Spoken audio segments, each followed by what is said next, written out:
Okay, your forces, carry on with chapter 2. The rooster woke me up with his crowing. He sat right on top of the house every morning, making his racket. I usually slept through it and had to be shaken awake by Ma, but the rooster did his job that morning and woke me up out of my sleep. Normally I knew it was time to get up because of the chinks of daylight showing between the sticks in the walls of our house, but this morning it was still dark, so I could tell it was very early. Ma was up, though. She was leaning over the fire, blowing on the flames that she had coaxed back to life, and the kettle was sitting on the hearthstones, singing away. Ma, did I dream it? Am I really going to Addis today? Yes, you are, she said grimly, and make sure you come back safe and sound. Grandfather had woken by now. He made a sort of groaning noise, like he always did when he sat up in the morning, then crossed himself and murmured a prayer. Come on, Waganesh, he said to my mother. Where's my breakfast? You haven't got all day. Ma was ready for that. She poured a stream of golden liquid from the smoke-blackened kettle into a little glass and handed it to him. Grandfather sucked at it noisily. Ma gave me some too. Mind your manners in Addis Ababa, Solomon, she said. Don't let those smart city people think that you come from a bad home. Be respectful. Don't speak unless you're spoken to, and don't gobble your food. That'll do, woman, said Grandfather. Leave the boy alone. It was off soon afterwards. Abba and Ma stood at the door of the house, with Conduit between them to watch us go. It's one thing running yourself along tracks you know so well that you could feel your way along them blindfold. It's quite another having to walk at the same speed as someone else, especially when that person is old. I knew every inch of that run into Gadami. I had my own counting games to help me make the miles go faster. I'd guess how many steps I'd need to get to the tree at the corner of the lane and count the little brown birds sitting on the wall below the church. There were usually 4 or 5.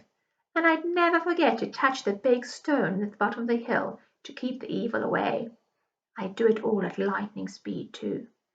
Talking about running, I might as well explain that it was what I wanted to do more than anything else. Be a runner, I mean. Not just a boy who ran to school and back again.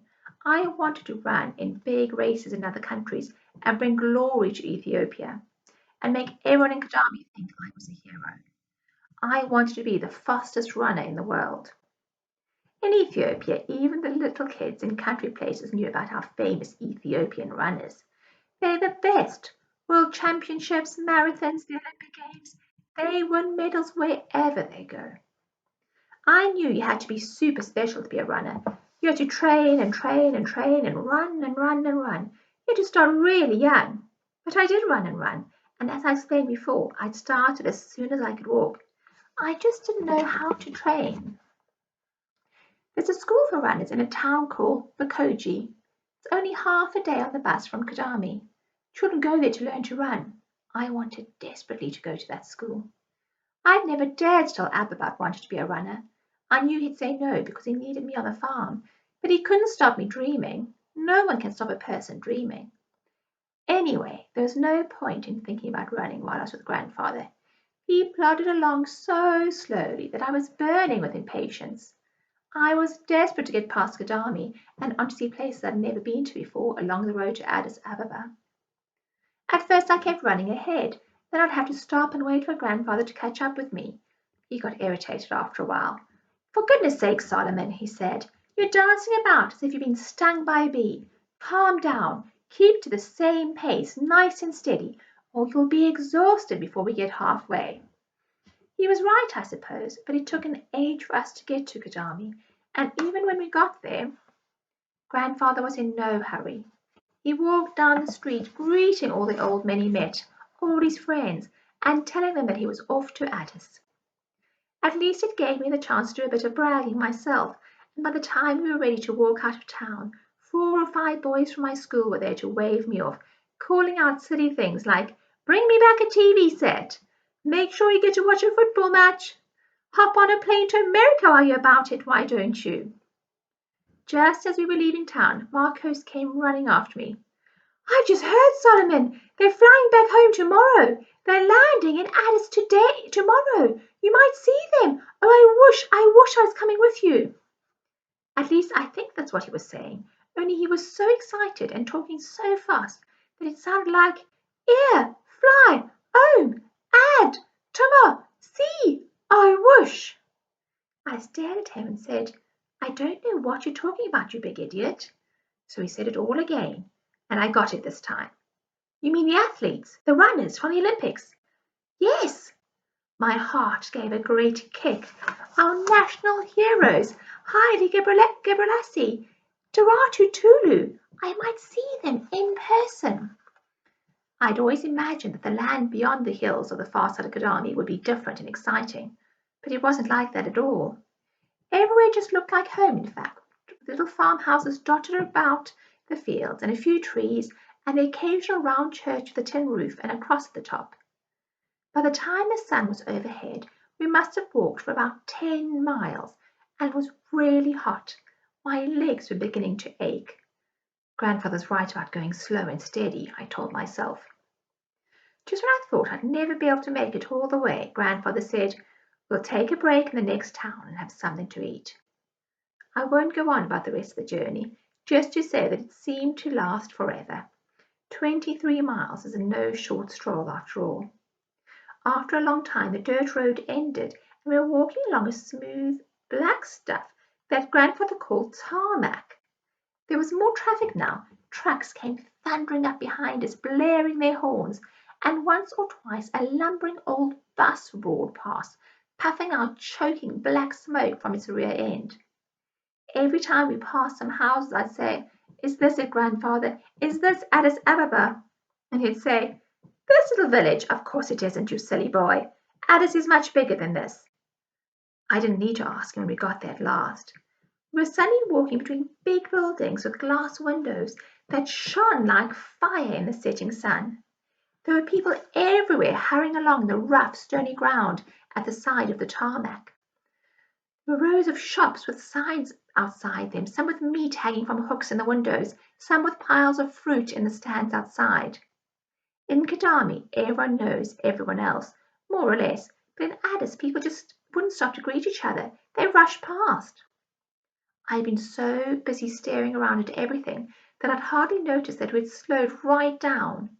Grandfather just put his hand on my shoulder a while ago, and now realized that he was leaning on me quite heavily. I looked up into his face and saw with a shock that it had gone a sort of a grey colour. His lips were clamped tightly shut. "Are you all right, Grandfather?" I asked him. He grunted. "Of course I am. Don't be cheeky." I wasn't being cheeky, and we both knew it. I was dog-tired myself, but now I was getting worried about Grandfather. What would I do if he stopped walking and couldn't go on? I didn't have time to think too much because a big truck was careering down the road towards us. The roar of its engine was so loud that it blocked the sound of all the other traffic, so I didn't hear the other truck coming up behind us until it let out a deafening blast on its horn. I turned to look and saw that it was racing along half off road and coming straight for us, trying to give room for the oncoming truck to pass. Grandfather was right in its path. "Grandfather, look out!" I shouted. He didn't seem to hear me. I grabbed his arm and pulled him sideways. He fell to the ground with a crash. The truck roared past with another rude blast of its horn. Its wheels were only centimeters away from Grandfather's leg.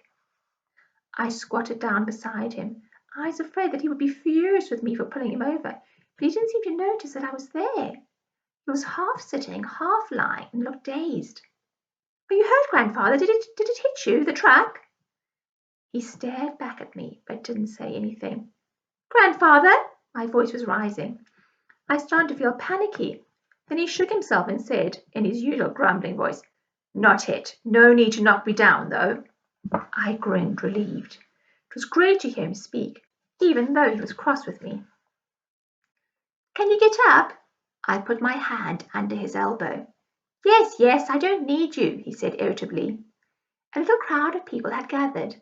A man bent down and helped Grandfather to his feet. "That truck driver," he said. "Outrageous! They think they own the place. Could have been a nasty accident." Grandfather tried to speak, but he seemed to be having trouble staying upright. A woman came up and took his arm. "Come on over here, Uncle," she said. You can sit down for a minute, get your breath back. She took his arm and led him away from the road towards a little shop. A wide plastic chair was set outside it against the wall. A young man was sitting on it, sliding a string of beads backwards and forwards between his fingers. The woman scowled at him and he stood up. Grandfather sank into the chair. Have you come far? The woman asked me. The old man looks done in. From Kudami. I spoke as quietly as I could to be polite, but I must have been too quiet. Never heard of it, she said. Where are you going now? My grandfather has a friend in a place called Piazza, I said a bit louder. I felt shy. I wasn't used to being with strangers. The people around me were talking fast in a strange accent, rattling along in a way that I could hardly understand. I stood like a block, afraid that I was looking stupid and ignorant. Piazza? The man who had given grandfather his chair laughed. That's right in the middle of town. You'd better get walking again, son, if you want to be there before midnight. The woman clucked at him. Don't be so hard-hearted, Yusuf. Can't you see the poor old man's exhausted, walking all day, then practically run over, with only a child to help him? They should take the minibus. One will be along in a minute. A bus? The thought of it scared me. How could I ever find the right bus? How much would a ride on it cost? Was this the kind of emergency that Abba had meant? And how would we know where to get off? The woman seemed to read my thoughts. First time in the city, are you? I know what that's like. I come from the country myself. Don't worry, dear. The bus only costs a few cents, and everyone gets off at Piazza. You can't go wrong. Yusuf will take you to the bus stop and help you to get on it. She turned on the man with a ferocious scowl. Stop looking so grumpy, you big lump, she barked at him. You've been sitting on that chair doing nothing all afternoon. Make yourself useful for once. My mouth fell open. I'd never heard a woman talk to a man like that before. Was this what people did in Addis Ababa? I nearly said, Thank you very much, ma'am, but we'll walk. I'm sure my grandfather will be all right in a minute. But when I looked at grandfather, I could see that he wasn't all right at all. What shall we do, grandfather? I whispered to him. She says we ought to take the bus. He licked his dry lips and nodded. Bus, he croaked. The woman had disappeared inside. She came out again with a glass of water. Here, drink this, uncle, she said. It'll make you feel better. And she was right, because when grandfather had gulped the water down, he looked more like his old self. He got to his feet, leaned on his stick, gripping the top of it so hard that his knuckles went pale, made a little bow, and then began a speech of thanks. She cut him short. Yes, well, it's nothing. We're all God's children. Get on now with Yusuf. He'll show you where the bus stops and put you on it. You take care of your grandfather, young man. No more long walks for a day or two, hey? That brings us to the end of chapter 2, year 4. I shall see you tomorrow for chapter 3.